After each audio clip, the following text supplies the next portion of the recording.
ये पॉलिसी जो आई है, मुझे लगता है पॉलिसी देखने के बाद कि इसमें भारत के आज के इस युवा पीढ़ी को ठीक से सजाने संवारने की दिशा में ये एक जबरदस्त पहल है। मित्रों, हिंदुस्तान की अगर पॉपुलेशन को आप देखें तो इंडिया का मीडियन एज लगभग 29 वर्ष है। मतलब मध्यम आयु, डिवाइड लाइन आयु 29 है। दूसरे शब्दों में आपको कह दूं कि भारत का लगभग 68 से 69 करोड़ जनसंख्या, आप इसको गौर से देखें, 68 to 69 crore population of India is below 29 years of age. 29 साल से कम आयु, यानी 1 वर्ष से 29 वर्ष के बीच लगभग 69 करोड़ 69 करोड़ जनसंख्या है। इस शताब्दी के मध्य यानी 2050 तक आप देखेंगे नए शिक्षा नीति में कई प्रावधान को अंतिम लागू करने का समय 2040 तक है। लाइक जैसे all disciplines have to be multidisciplinary by 2040। तो 240 तक यानी कि 250 में, यानी 21वीं शताब्दी के मध्य में आज की 69 करोड़ जनसंख्या क्या आयु पाएगा? 30 साल से 59 साल, इनकी आयु 30 to 59 ईयर एज ग्रुप में होगा। ये भारत के बिल्कुल working population, creative population, productive population होगा। भारत को इस 69 करोड़ के लिए जो आज 0 से 29 वर्ष में है, इनके लिए जॉब क्रिएट करना है। अगर हम इनके लिए जॉब नहीं क्रिएट करते तो इनकी एबिलिटी को इतना इनहेंस करना है कि ग्लोबल मार्केट में, दुनिया के बाजार में अपनी पहचान कायम कर सकें, जॉब पा सकें। अपने के इनके बिना दुनिया की बहुत सारी इकोनॉमी नहीं चल पाएगी। आज जो है अरब में, हमारी या अन्य देशों में, ये बिल्कुल देखिए ये कैजुअल, पीसमेल और मोजाइक एटीट्यूड है। मतलब राजमिस्त्री चला गया, नहीं काम मिला, भगा दिया, जिसको कोई काम नहीं वो अरब चला गया, वो नहीं। हमारे यहाँ जब हमारी जनसंख्या कैपेबिलिटी डेवलप कर लेगा, वो डेमोग्राफिक डिविडेंड बन जाएगा। तो एक ऐसी शिक्षा चाहिए, everyone is capable to work in any part of the world by 2050 यानी मीड ऑफ 21st सेंचुरी। और आपको बता दें उस समय हमारा ये 69 करोड़ जनसंख्या यूरोप की कुल जनसंख्या 0 से मैक्सिमम कुल जनसंख्या का दुगना से अधिक होगा। पान अमेरिका, या इसको कहते हैं एंग्लो अमेरिका, यूएसए, कनाडा आदि जोड़ दें, उनकी दोनों की मिलाकर जनसंख्या से भी लगभग दुगना जनसंख्या होगा। तो सारे यूरोप में और आप यहां तक कि ले चीन में जिस समय हमारी ये जनसंख्या 69 करोड़ वर्किंग पॉपुलेशन है होगी, उस समय चीन की इसी ग्रुप में जनसंख्या मुश्किल से 40 से 42 करोड़ होगा। तो हमारी ये जनसंख्या हमारा सबसे बड़ा संसाधन है, सबसे बड़ा एसेट्स है। सारे यूरोप में मैं आपको कह रहा हूं 2030 के बाद they will look towards India for skilled worker, जो उनके प्रोडक्शन तंत्र को कायम रख सके, जो उनके आर्थिक, सामाजिक, संस्कृति की जो गति है उसको कायम रख सके। Australia, Europe, north America, particularly Australia, New Zealand, यहां तक कि जापान, न्यूजीलैंड, इन देशों में हम एक ऐसी शिक्षा दें, एक ऐसा समाज बनाएं, इन सभी देशों में मेरे लोग या हमारे यहां जो कैपेबिलिटी डेवलप किया वो उनके बाजार में पहला स्थान पालें। इसलिए रिमिटेंस जो आता है ये हमारी इकोनॉमी का जबरदस्त पार्ट होगा, और इसलिए आज और उसमें अंदर होगा। आज उनकी इकोनॉमी चल रही है, उस समय उनकी इकोनॉमी नहीं चल पाएगी। मैं बता दूं, अगर जनसंख्या वृद्धि की यही प्रवृत्ति रही तो 2030-31 आते आते जापान में एक भी व्यक्ति ऐसा नहीं होगा जिसकी आयु 14 साल से कम हो, 13 साल से कम हो। जापान जो है बेबी लेस कंट्री बन जाएगा। ऐसी स्थिति में who will be there to keep the wheel of economy active going upwards? Indian capable population, हमारी जनसंख्या का बड़ा आकार है, हम बड़ा बाजार हैं, हम बड़ा लेबर, टेक्नोलॉजी आदि के सबके सप्लायर बने। इसको ध्यान में रखकर, इसको केंद्र में रखकर वर्तमान पॉलिसी बनाई गई है। इसलिए यह एक कंप्रेहेंसिव एंड हॉलिस्टिक पॉलिसी है। लोग कुछ आलोचनाएं भी करते हैं, मान लीजिए nothing can be so proved, कुछ न कुछ तो कमियां रहती हैं, लेकिन हमें बहुत गौर से देखना होगा कि आने वाली पीढ़ी के लिए ये जनसंख्या, ये शिक्षा नीति कितनी उपयोगी और कितनी सार्थक साबित। देखिए भारत में जो, जैसे मैंने कहा, ग्लोबल कंटेक्स्ट रखा गया, इसमें एक बड़ा पार्ट है कि 100 टॉप क्लास यूनिवर्सिटी जो वर्ल्ड के हैं, उनको इंडिया में अपना कैंपस खोलने का इसमें अधिकार दिया गया है।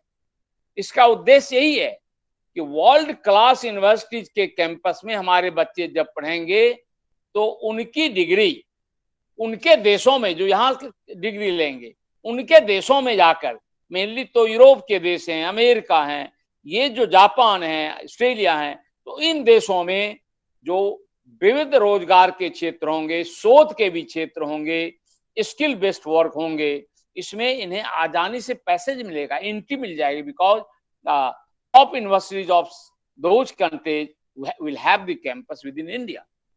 अब ये पानगरिया साहब ने कुछ दिन पहले लिखा कि साहब टॉप यूनिवर्सिटी नहीं आएगी, जो हमारा वर्तमान इंफ्रास्ट्रक्चर और ब्यूरोक्रेसी हेवन, उन्होंने एक टर्म का यूज किया है पानगरिया साहब ने, जो पहले नीति आयोग के उपाध्यक्ष थे, कि हमारी जो नई पॉलिसी भी आई, पूर्व में भी जो थी, उसका एक कमजोरी ये है, it is a bureaucracy heaven policy, मतलब ब्यूरोक्रेसी का दबाव लगातार कायम रहेगा। तो ऐसी स्थिति में काम जल्दी से नहीं होगा, वो सही ढंग से आगे नहीं बढ़ेगा। But I hope things will move forward और अच्छे चीज आए, और ये बहुत आवश्यक है विश्व के यूनिवर्सिटीज यहाँ आए और हमारे यूनिवर्सिटीज भी वहां जाएं। आप अगर इस एजुकेशन पॉलिसी का पेज 5 देखें, अब टोटल 60 पेजेस, वो उस पर मैं नहीं जा रहा हूं कि पॉलिसी की अपनी अलग विशेषताएं, मैं भी इसके एक मीटिंग में दिल्ली में भाग लिया था जब मैं पटना यूनिवर्सिटी का कुलपति था।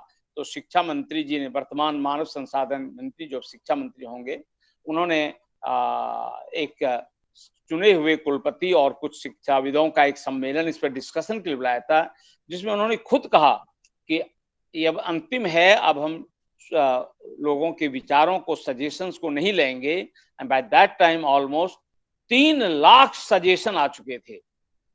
मैं नहीं जानता कि दुनिया में कोई पॉलिसी ऐसी बनी हो, ड्राफ्ट बना हो, जिसमें 3 लाख लोगों ने अपने विचार भेजे हों।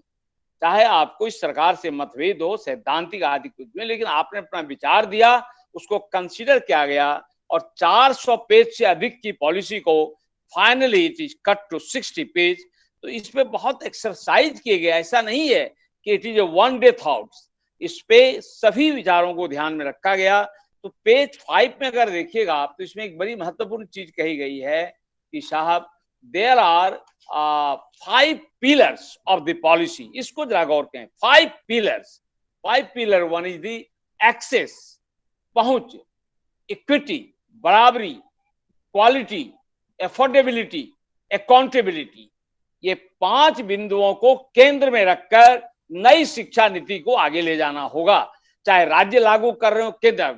अब ये एक्सेस का मतलब साफ है। ये 5 पिलर्स को क्या फिर से आप रिकॉल कीजिएगा?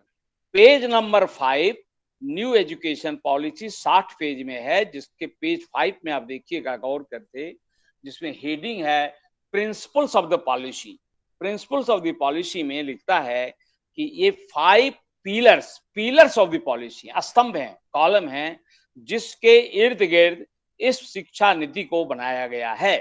The 5 pillars are access, ACCESS, equity, quality, affordability and accountability। इसकी सार्थकता के लिए इन 5 बिंदुओं पर जोर दिया गया। Access is very important part. इसका मतलब यह है कि हमारे यहाँ हर ग्रुप के लोगों को शिक्षा मिले, हर व्यक्ति शिक्षित हो। मित्रों, 2009 में राइट टू एजुकेशन पॉलिसी आया, हम आप सभी जानते हैं। लेकिन मैं बता दूं, इसी पॉलिसी के समय जो सर्वे है कि हिंदुस्तान में 2020 के प्रारंभ में भी 6.2 करोड़ ऐसे व्यक्ति हैं जिनकी आयु 3 से 18 वर्ष के बीच है। 3 से 18 वर्ष की आयु के बीच 6.2 crore persons who are yet to attain any school or any institute। 6.2 का मतलब है almost two the size of the population of Italy. Italy की जनसंख्या आकार के लोग राइट टू एजुकेशन 2009 में आने के बाद 11 वर्ष आने के बाद मतलब 18 साल के तक के लोग हैं और 3 से ये अभी तक किसी संस्था का मुंह नहीं देख पाए हैं। इस पॉलिसी में इनके लिए अलग से पैकेज है, दिस इज द एक्सेस, सब पहुंच जाए शिक्षा पाने के लिए। It's a very important approach जो ओपन स्कूलिंग सिस्टम से अगर वो कहीं काम भी कर रहे हैं या जो वर्क में चले गए या जो संभव नहीं है रेगुलर जा सकते हैं, उनको हम किसी न किसी माध्यम से संस्था में पहुंचाएंगे, क्योंकि ये इस शताब्दी के मध्य का युवा शक्ति होने वाला है। इनको भटकाव में ना छोड़ें। अगर ये भटकते रह गए तो ये भी डिप्रेशन में जाते हैं, आतंक में जाते हैं, गलत कार्यों में जाते हैं, लॉलेसनेस क्रिएट करेंगे। ये हम अगर टारगेट करें and the policy has targeted this 6.2 crore access के अंतर्गत। दूसरा बड़ा महत्वपूर्ण है, आप देखिए कि हमारे यहाँ हिंदुस्तान में अगर ग्रॉस इनरोलमेंट रेशियो देखें तो ये सर्व शिक्षा अभियान, माध्यमिक शिक्षा आदि ने काफी बढ़ाया लोअर लेवल पे, लेकिन हायर एजुकेशन पर रूसा उच्चतर शिक्षा अभियान जो राष्ट्रीय उच्चतर शिक्षा अभियान आया वो इसमें बहुत सफल नहीं हो सका है। इसलिए इस पॉलिसी में ग्रॉस एनरोलमेंट रेशियो बढ़ाने के लिए काफी बल दिया गया है, जिसके लिए संस्थाओं को, गवर्नमेंट मैसेज को, यहां तक कि एनजीओ आदि को इन्वॉल्व किया जाएगा, so that they could encourage, they can bring the generation to the institutes. और आप देखें अगर तो स्कूल लेवल के अंत आते आते ये घट के 51-52% हो जाता है। कुछ राज्यों में 65-70 भी हैं, लेकिन जहां पर कि प्राइमरी स्कूल में अब ये लेवल, जैसे बिहार जैसे राज्य में 99% से अधिक हो गया, केरल के बराबर हम हो गए। लेकिन आप ये देखें सेकेंडरी स्कूल आते आते ये घट के 60% हो जाता है, और कॉलेज जब आते हैं तो 14.6% लेटेस्ट ये बिहार का। यानी कि आपको गौर करें, कॉलेज में या यूनिवर्सिटीज में जिसके आयु वर्ग रखा गया है 18 से 23 आयु वर्ग के बीच के बिहार राज्य के बच्चों में मात्र 14.6%, 100 में लगभग 15 इंस्टीट्यूट्स में जा रहे हैं, बाकी 85 कहां जा रहे हैं? Where are they? No machinery is there, no government agency is there to see where are they. 85 18 से 23 आयु के बीच आप कभी भी देश को मजबूत नहीं कर सकते, राज्य को मजबूत नहीं कर सकते। हर 100 में 85 आदमी को भटकने के लिए आपने छोड़ दिया है। तो हिंदुस्तान की स्थिति यह है, ये लगभग 26.5 पहुंच गया है। यानी हिंदुस्तान में भी लगभग 3/4 लोग संस्थाओं में नहीं जा रहे। ये कहां जा रहे हैं? ये ही फ्लोटिंग लेबरर्स हैं। 18 वर्ष हो गया, घर में खाना पीना नहीं, माँ बाप आर नॉट इकोनॉमिकली अफोर्डेबल्स, तो कहते हैं बेटा जाके कुछ कमाओ, धारावी में जाके रह रहा है, Bombay. They are the floating demographic dividend of India, floating demographic dividend. They are capable, they have tremendous power. What they need to be empowered. उनमें शक्ति है, क्षमता है, एम्पावरमेंट नहीं है, स्किल डेवलप नहीं हुआ। Therefore, they are wandering, moving from one corner to other। वही नहीं कुछ हुआ तो भाग के अरब तक चले जा रहे हैं, इलीगल माइग्रेंट होकर मेडिटेरियन कंट्री जा रहे हैं, अमेरिका जा रहे हैं कमाने के लिए। ऐसे जनसंख्या को प्रॉपर चैनल में लाने के लिए access is a very important tool. और देखिए इस पॉलिसी में जो स्कूलिंग का अच्छा, मेरे हिसाब से तो अच्छा है, हो सकता कुछ लोग नाराज भी हैं इससे। 5.33 5 + 3 + 3 + 4 ये जो है पहला, जिसको आप फाउंडेशन स्टेज कहते हैं, फाउंडेशन स्टेज 5 ईयर्स यानी 3 से 8 वर्ष के आयु के बच्चों का। आप देखिए प्ले स्कूल्स बहुत सारे खुल गए हैं, तो क्या हो रहा है, एलिट्स के बच्चे, क्यों उसमें पैसा बहुत लेता है, अच्छे घरों के बच्चे तो जा रहे हैं। आप बहुत सारे लोग हैं, साइकोलॉजी के विद्वान भी होंगे, जानते हैं कि 70 से 75% ब्रेन वॉल्यूम डेवलप कर जाता है 6 से 8 साल की आयु के बीच। इसलिए यह एक ऐसा क्रिटिकल आयु है जब बच्चे का brain power, brain catching power, picking power grows, psychologically बच्चे सक्षम हो जाते हैं कि क्या अच्छा है क्या बुरा है, क्या चाहिए क्या नहीं चाहिए। सिर्फ उसको आप नेसेसरी काउंसलिंग, गाइडेंस, डायरेक्शन दें, क्योंकि हो सकता है चुनाव में उससे गलती हो जाए। वो समझ गया है लेकिन चुनाव में गलती हो सकती है। ये चुनाव की गलती सही हो, इसलिए अगर हम फाउंडेशन कोर्स कराते हैं बच्चों को, बैगलेस कहा है, पेपरलेस है, but then there is nothing to bring any check over the brain power development. ये बहुत खूबसूरत स्कीम है मेरे हिसाब से, लेकिन ये बहुत आवश्यक है। इसको हम कहाँ लागू करें? स्कूल में, गवर्नमेंट स्कूल्स में, गरीबों के स्कूल में, विलेजेज में इसे उसी शक्ति से लागू किया जाए, उसी अच्छाई से लागू किया जाए जो कि प्राइवेट स्कूल लागू करेंगे। इसलिए एक्सेस टू ऑल शुरू से जब प्रारंभ होगी, देखिए हायर एजुकेशन में 100% आने की जरूरत भी नहीं है। यूएसए जैसे देश में भी ओनली 51-52% 18-23 आयु वर्ग में इंस्टीट्यूशंस में हैं, क्योंकि जब वो सेकेंडरी स्कूल लेवल कर लेते हैं तब वहां पर कम्युनिटी कॉलेजेस और स्किल डेवलपमेंट सेंटर्स उनको योग्य बना देता है। कई मेरे मित्र वहां पर भी प्रोफेसर हैं जो बताते हैं कि वो बच्चों को स्किल ट्रेनिंग देते हैं शाम को, तो बच्चों की रुचि अगर उसी में हो गई, वो कारपेंटर अच्छा बन गया, अच्छा कारपेंटर बनना, अपना इलेक्ट्रिक मिस्त्री बन जाना कोई बुरा काम नहीं। उसको ट्रेन कर दिया, वो अच्छे से यहां तक कि हाउस हेल्प के लिए भी अच्छी ट्रेनिंग दी जा सकती है, अच्छे बनाए जा सकते हैं, नथिंग इज रॉन्ग। तो ये वैसे लोग जो आगे शिक्षा नहीं लेना चाहते, वो वहां से निकलकर दूसरे लाइन में जाएंगे, और जो हायर एजुकेशन में हायर लेना चाहते हैं, everybody should never, after graduating, everyone should not go to the postgraduate courses. Similarly, after doing postgraduate, everybody needs not to go for research. ये जो हमारे यहाँ चल पड़ा है कि सब करें, तो इस पे ब्रेक लगाना, सबको पढ़ाना आवश्यक है, लेकिन सबको एक ही धार में ले चलना मेरे हिसाब से इस पॉलिसी पे ध्यान दिया है। That's why we are going to have some very high quality research institute, research incentive university institute, और उसके लिए नेशनल रिसर्च फाउंडेशन की स्थापना होगी। और हम समझते हैं कि जो हमारे यहाँ क्या है, नोबेल प्राइज नहीं मिल पा रहा है, इतना पूरे हिंदुस्तान में 10-12 आदमी से ज्यादा को नहीं मिला होगा, और यहाँ से थ्रू आउट पढ़ के तो और भी कम है, सीवी रमन और रविन्द्रनाथ टैगोर जैसे लोग, या कुछ ही लोग हैं, या सत्यार्थी जी आदि आए दूसरे फील्ड से, जो भी है बहुत कम लोगों को मिला, what I am telling you. लेकिन ऑक्सफोर्ड, कैलिफोर्निया जैसे यूनिवर्सिटीज में, कैम्ब्रिज जैसे यूनिवर्सिटीज में 80, 90, 100 लोगों को नोबेल प्राइज मिला।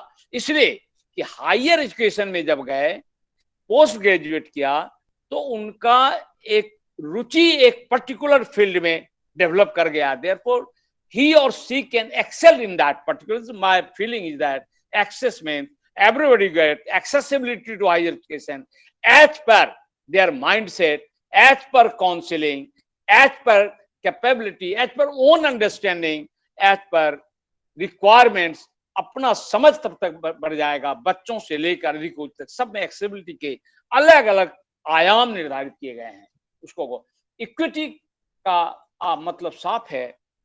हम चाहते हैं जैसे हमारे संविधान में जो व्यवस्था है, शिक्षा का अधिकार, राइट टू एजुकेशन जो दिया, कोई समूह सोशल, यहाँ पर मेन रूप से सोशल ग्रुप से बिग क्वेश्चन फ्रेंड्स, हमारे यहाँ जो आज शिक्षा है, प्रधानमंत्री की भी चिंता है, हम समूह की चिंता है कि इसको मानना ही पड़ेगा। We have divided into 2 compartments,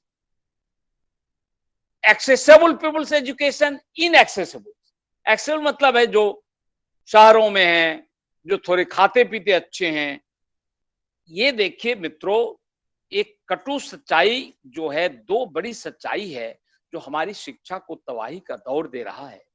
मैं जब गांव के स्कूल में पढ़ता था, पीपल के गाछ के किनारे मेरे गांव में स्कूल लगता है। मैं जब ग्रेजुएट कर गया पटना कॉलेज से, तब जाके गांव में एक स्कूल बना था, नहीं तो पहले दरवाजे पर होता था या पीपल। उस स्कूल के मास्टर साहब, जिसको मैं आज भी जीवन का निर्माता मानता हूं, उनके बच्चे भी मेरे ही साथ पढ़ते थे।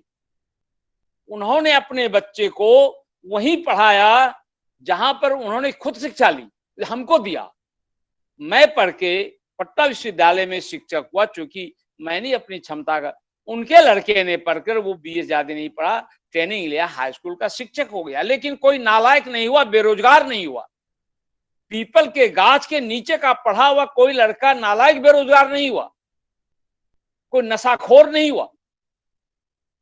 तो ये जो आज क्या है भाई, हम पढ़ा रहे हैं बहुत अच्छे इंस्टीट्यूशंस में, आपका बेटा कहां पढ़ रहा है? हम बिहार सरकार के बहुत बड़े प्रशासनिक पदाधिकारी हैं, बेटा कहां पढ़ रहा है? तो पता चलता है कि जो एजुकेशन विभाग के वो मालिक हैं, उन्हीं का बेटा किसी दूसरे देश में पढ़ रहा है जाकर। हम क्यों नहीं विचार करें इस पर? क्यों नहीं विचार करें? और नहीं विचार करने के कारण ये गैप बढ़ते गया और सोशल टेंशन का भी एक बहुत बड़ा कारण बना। सामाजिक दुराव, सामाजिक तनाव, सामाजिक विभाजन का कारण बना है। इसलिए we must hammer at the root cause. इसलिए इक्विटी ऑब्वियसली मीन्स, चाहे वो अंबेडकर समूह के हों, चाहे वो बिरला समूह के लोग हों, चाहे किसान हों, जनजाति हों, अंडमान निकोबार के रहने वाले हों, लेह के रहने वाले हों, किसी भी पार्ट का है, इक्वल अपॉर्चुनिटी। बच्चे को, विद्यार्थी को यह ना पता चले कि उन्हें सुविधाएं नहीं मिल रही है पढ़ने के लिए, इसको क्रिएट करें। दूसरा मित्रों, में 2 पॉइंट कह रहा था। एक तो ये कह रहा था, this the conflict and crisis, कि हम पढ़ाते हैं जिसको अपने बच्चे को नहीं पढ़ाते। दूसरा कि सरकार द्वारा भी और संस्थाओं द्वारा भी, जैसे देखिए एक छोटा देता हूं, इग्नू को भारत सरकार, ओपन लर्निंग इतना इंपॉर्टेंट है भारत के लिए, इग्नू को कभी तो बहुत पैसा देता था, अभी भी हर साल 70 से 80 करोड़ देते हैं। और देश में अन्य 15 ओपन यूनिवर्सिटीज हैं, उनको सबको जोड़ दीजिए मिला के, तब भी 30 करोड़ नहीं देते हैं। तो आप how do you expect the quality, achievements, outcome, output, all will be equal? आप गवर्नमेंट संस्थाएं बनाई, पटना में नालंदा ओपन यूनिवर्सिटी है, ये सरकार की संस्था है, गवर्नमेंट फंडेड इंस्टीट्यूशंस हैं। दिस गवर्नमेंट एंड ओपन, खासकर वह राज्य जहां की 14% है gross enrolment ratio in higher education, उस राज्य में जब अशोक चौधरी जी शिक्षा मंत्री थे, हम लोगों ने बहुत किया, तो ये डिसाइडेड भाई कि ब्लॉक लेवल तक हम स्टडी सेंटर खोलें। ब्लॉक लेवल तक खोला गया, तब सरकार ने कुछ पैसे भी दिए। तो ये जो है, संस्थाओं को, प्राइवेट इंस्टीट्यूट खुलते हैं, वो काफी फीस भी लेते हैं, काफी खर्च भी करते हैं, एजुकेशन से भी रेगुलरिटी तो है उनके जहां एजुकेशन में, यहीं पर। तो ये विचार का विषय है कि even the government institutions are not getting the equity और ट्रीटमेंट्स ऑफ इक्विटी। ये इस पर, इस पॉलिसी में इस जोर दिया गया है, इसको दूर करने का प्रयास किया जाएगा। It's a very good move, और इससे एक बड़ी हमको आशा है कि अच्छी उपलब्धि होगी। इसी प्रकार देखें, क्वालिटी पर काफी जोर दिया गया है, इस पर तो आप पढ़ रहे हैं कि क्वालिटी पर कोई कंप्रोमाइज नहीं होने जा रहा है। और स्कूल एजुकेशन से लेकर हायर बच्चों के दबाव में भी कुछ कम आएगा, और स्पेशलाइजेशन ऑफ एजुकेशन पर जोर दिए गए हैं। और मैं समझता हूं, मैं इस पर बहुत समय नहीं लूंगा क्योंकि फिर समय और भी वक्ता हैं, आप क्वालिटी पर बात करेंगे और लोग भी। अफोर्डेबिलिटी पर मैं ये कह दूंगी, अफोर्डेबिलिटी का मतलब है कि हम ऐसी शिक्षा तंत्र बनाएं कि सब उसमें पढ़ सकें। आप बहुत फीस अदक, तो rationalisation of fee, rationalisation of entrance fee आदि पर इस पॉलिसी में काफी जोर दे। And accountability is very important. इसके लिए कई प्रकार के आयोग बनेंगे, इस पर ही लोगों का है, जैसे राष्ट्रीय शिक्षा आयोग, नेशनल रेगुलेटरी कमीशंस, और भी जो एक्ट आएगा national commission of higher education act, उसमें सबका प्रावधान होगा, नेशनल रिसर्च फाउंडेशंस, कई प्रकार के बॉडी जो बनने जा रहे हैं, राज्यों को भी राष्ट्रीय शिक्षा आयोग बनाने हैं। तो ये who will head, how will these work, but important that अगर ये सभी काम करते हैं तो अकाउंटेबिलिटी डेवलप होगी, और एलोकेशंस की अकाउंटेबिलिटी, आउटपुट की अकाउंटेबिलिटी तो आवश्यक है, और संस्थाओं को सोशल रिस्पॉन्सिबिलिटी माननी होगी, उसके लिए काम करना होगा। फ्रेंड्स, जहां तक आप क्वालिटी आदि की बात करें तो देखिए, पॉलिसी में फिर मैं बता दूं कि there are 9 very important points. अगर उसको पढ़ने के बाद आप आए, मैं पॉइंट वाइज, जैसे flexibility is very important objective of this policy act. मतलब फ्लेक्सिबिलिटी का मतलब है there is no hard line, no separation. समय लगेगा 2040 तक कंप्लीटली इंटरडिसिप्लिनरी कर देना है, लेकिन बीच में एक लड़के ऑनर्स में ही एक से अधिक पेपर भी पढ़ सकते हैं, एक से दूसरे सब्जेक्ट में जाते हैं, और moving from one stream, lateral movement की फ्लेक्सिबिलिटी है इसमें, और ये लड़कों के नॉलेज बैंक को इनहेंस करेगा, कैपेबिलिटी को बढ़ाएगा, उसकी मॉरल कैपेबिलिटी बढ़ेगी, इससे कॉन्फिडेंस इनका निर्माण होगा, और they will be able to perform. Multidisciplinary में काफी जोर दिया गया है, और बहुत अच्छा क्रिएटिविटी, यानी इस क्रिटिकल असेसमेंट, क्रिएटिविटी, और इथिकल एंड कॉन्स्टिट्यूशनल वैल्यूज पर मत देगी। हमारे हायर एजुकेशन की बड़ी समस्या है कि इथिकल और द मॉरल एजुकेशन का पतन हुआ है। शिक्षा नीति हम देखें 3 चीजों पर जोर है,